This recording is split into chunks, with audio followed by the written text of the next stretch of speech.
ایک دیہاتی آیا حضور علیہ السلام کے پاس اونٹنی کا بچہ لے کر ہدیہ کرنے کے لیے، گفٹ کرنے کے لیے حضور کو۔ دیہاتی آیا حضور علیہ السلام کے پاس اونٹنی کا بچہ لے کر۔ ایک دیہاتی آیا حضور علیہ السلام کے پاس اونٹنی کا بچہ لے کر، جیسے ہی دربار میں پہنچا کہنے لگا یہ دربار سے کوئی خالی نہیں جاتا ہے، میں کیوں خالی جاؤں؟ یہ دربار سے کوئی خالی نہیں جاتا ہے، ارے بے ایمان خالی نہیں جاتا ہے تو ایمان والا کیسے خالی جائے؟ ارے یہ در تو ایسا ہے، اس در پر بے ایمان خالی نہیں جاتا ہے تو ایمان والا کیسے خالی جائے؟ ارے محبوب کا در تو وہ در ہے۔ ایک عیسائی میرے محبوب کے در پر آیا اور میرے محبوب کا امتحان لے رہا ہے، میرے محبوب کا امتحان لے رہا ہے۔ میرے محبوب صلی اللہ تعالیٰ علیہ وسلم اسے بستر پر سلا دیا، اس کے ساتھ میں تلوار تھی نا۔ ایک یہودی ایک عیسائی میرے محبوب صلی اللہ علیہ وسلم کے گھر کو آیا میرے محبوب کا امتحان لینے کے لیے، تو میرے محبوب صلی اللہ علیہ وسلم ارے مہمان کی عزت میں، مہمان کے ادب میں، مہمان کے احترام میں کھانا بھی کھلایا اور اپنا رحمت والا بستر نکالا اور اس پر یہودی کو سلا دیا، اور ایک یہودی کو رہا نہیں گیا۔ ارے رات میں سویا تو سویا، میرے محبوب کے بستر پر باتھ روم کر دیا، میرے محبوب کی بستر پر نمبر 1 کر دیا، میرے محبوب کے بستر پر نمبر 2 کر دیا۔ اس کے بعد راتوں رات میرے محبوب کے گھر کو چھوڑ کر چلا گیا، میرے محبوب کے گھر کو چھوڑ کر چلا گیا۔ جب جنگل میں گیا تو اسے یاد آیا کہ محبوب کے گھر پر میں نے سونے کی تلوار کو بھول گیا ہے، میں نے محبوب کے گھر پر سونے کی تلوار کو بھول گیا ہوں۔ تو البرز کیا کرتا، دوڑا دوڑا آیا، حضور کو تکلیف دینے کی نیت سے رات کو سویا، حضور کے بستر مبارک پر نمبر 2 کر دیا اور بھاگ گیا اور تلوار لینے کے لیے آیا۔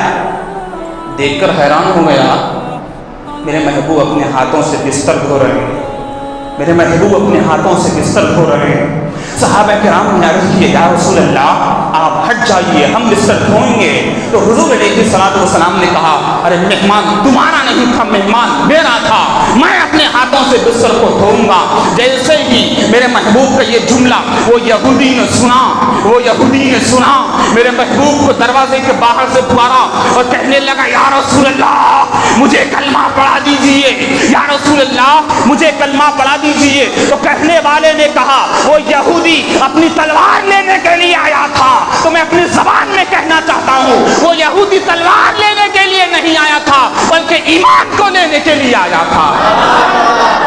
میرے محبوب کے پاس تلوار کو لینے کے لیے نہیں آیا تھا، ایمان کو لینے کے لیے آیا تھا۔ تو میں کہنا یہ چاہتا ہوں میرے محبوب کے در سے بے ایمان خالی ہاتھ نہیں جاتا ہے تو ایمان والا کیسے خالی ہاتھ جائے گا؟ تو ایک صحابی دیہاتی صحابی تھے، میرے محبوب صلی اللہ تعالیٰ علیہ وسلم کے در پر پہنچے، اونٹنی کا بچہ لے کر آئے، گفٹ دینے کے لیے آئے تھے، لیکن جیسے ہی محبوب کے دربار میں پہنچے سوچا بے ایمان خالی ہاتھ نہیں جاتا ہے تو ایمان والا کیسے خالی ہاتھ جائے گا؟ میرے محبوب سے کہنے لگے یا رسول اللہ اونٹنی کا بچہ آپ کو بیچنے کے لیے لایا ہوں، اونٹنی کا بچہ آپ کو بیچنے کے لیے لایا ہوں۔ حضور بھی تو سرکار تھے نا، حضور بھی تو رحمت للعالمین تھے۔ ارے حضور تو جانوروں کے لیے رحمت ہے، انسانوں کے لیے رحمت کیسے نہیں ہوں گے؟ میرے محبوب سے کہا یا رسول اللہ اونٹنی کا بچہ بیچنے کے لیے لایا ہوں۔ لیکن اور ایک پہلو ذرا غور سے سنیے، دل کے کان کھول کر سنیے، حضور سرکار ہیں نا پوری دنیا کے، لیکن حضور نے جو جملہ سنا ہے غریبوں تمہارے دلوں پر یہ جملے کو اتارنا چاہتا ہوں، تمہارے دماغ پر یہ جملے کو اتارنا چاہتا ہوں، کان کے ذریعے دل میں اتاریے، دل کے ذریعے دماغ میں اتاریے۔ تو میرے محبوب صلی اللہ علیہ وسلم نے کہا اے اللہ کے بندے میرے پاس پیسے نہیں ہیں، کل دوں گا۔ ہیں کائنات کے سرکار، لیکن کیا کہا اے اللہ کے بندے کل دوں گا، اے اللہ کے بندے کل دوں گا۔ ٹھیک، وہ دیہاتی واپس نکل گئے، اس لیے کہ اس کو بھروسہ تھا پوری دنیا میرا پیسہ ڈبا سکتی ہے لیکن سرکار میرا پیسہ نہیں ڈبا سکتی۔ نکل گیا۔ دروازے کے باہر حضرت علی بیٹھے ہوئے تھے رضی اللہ تعالیٰ عنہ۔ حضرت علی کہا رک گیا، کیوں گیا تھا, کیوں آیا؟ تو دیہاتی تمام واقعہ سنانے لگا کہ حضور نے کہا کل پیسے دوں گا. تو حضرت علی سکھا کر بھیجے, جا کے حضور سے پوچھ کل اگر حضور نہ رہیں تو کس سے لوں؟ توجہ کیجیے اس جملے پر, اللہ کا یہ اشارہ دل میں اتر جائے. حضرت علی نے بھیجایا دیہاتی کو اور کہا جا کر میرے محبوب سے پوچھ اگر آپ کل نہ رہیں تو کس سے قیمت لوں؟ تو وہ دیہاتی بھی تھا بھولا والا, دیہاتی لوگ بھولے والے ہوتے ہیں نا.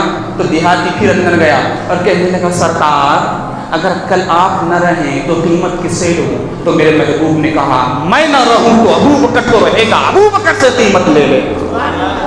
ٹھیک ہے, پھر واپس آئے. حضرت علی نے پھر پکڑ لیا اور کہا جا کے پوچھ اگر ابو بکر نہ رہیں تو کس سے لوں؟ تو جا کر میرے محبوب سے کہنے لگے یا رسول اللہ میرے ماں باپ آپ پر قربان ہو جائیں, آپ نہ رہیں تو حضرت ابو بکر دیں گے, حضرت ابو بکر نہ رہیں تو کون دیں گے؟ تو میرے محبوب نے کہا میں نہ رہوں تو ابو بکر دے گا, ابو بکر نہ رہے تو عمر دے گا. ٹھیک ہے, پھر واپس آئے اور حضرت علی نے پھر روک لیا, کہا کیا؟ تو کہنے لگے حضور نے کہا عمر دے گا. ٹھیک ہے, پھر جا کر کہو اگر عمر نہ رہے تو کون دے گا؟ توجہ کیجیے. پھر گئے اور کہنے لگے یا رسول اللہ اگر عمر نہ رہے تو کون دے گا؟ عمر نہ رہے تو کون دے گا؟ تو میرے محبوب نے کہا اگر عمر نہ رہے تو عثمان دے گا, اگر عمر نہ رہے تو عثمان دے گا. اور دل تھام کر یہ میرا جملہ سنو, اور جملہ سننے کے بعد آپ خاموش نہیں رہ پائیں گے. شاید میری زندگی کا یہ پہلا جملہ ہے جو آپ کی سماعتوں کے حوالے کرنا چاہتا ہوں. ارے وہ دیہاتی باہر آیا اور حضرت علی نے وہاں پکڑ لیا اور کہا میرے محبوب نے کیا کہا؟ تو وہ دیہاتی کہنے لگا اے علی, اے علی, میرے محبوب نے کہا میں نہ رہوں تو ابو بکر رہے گا, ابو بکر نہ رہے عمر رہے گا, عمر نہ رہے عثمان رہے گا, عثمان لے گا. تو حضرت علی نے کہا جا کر اور ایک مرتبہ پوچھ اگر عثمان نہ رہے تو کون دے گا؟ سنیے جملہ, یہ جملہ سننے کے بعد خاموش نہیں رہنا چاہیے. سنیے جملہ, میرے محبوب صلی اللہ علیہ وسلم کے پاس وہ دیہاتی گئے, کہنے لگے یا رسول اللہ اگر عثمان نہیں رہیں گے تو کون دے گا؟ تو میرے محبوب نے کیا کہا؟ سی میرے محبوب نے کہا اے اللہ کے بندے کل آ جانا, میں نہ رہوں تو ابو بکر دے گا, ابو بکر نہیں رہے گا تو عمر دے گا, عمر نہیں رہے گا تو عثمان دے گا, اور عثمان نہیں رہے گا تو تجھے جو بار بار بھیج رہا ہے وہ دے گا. اگر عثمان نہیں رہے گا تو وہ دے گا جو تجھے بار بار میرے پاس بھیج رہا ہے. میں نے دیہاتی سے پوچھا تجھے بار بار کون بھیج رہا ہے؟ تو دیہاتی نے سر جھکا کر کہا اس کا نام شیر خدا حضرت علی رضی اللہ تعالیٰ عنہ ہے.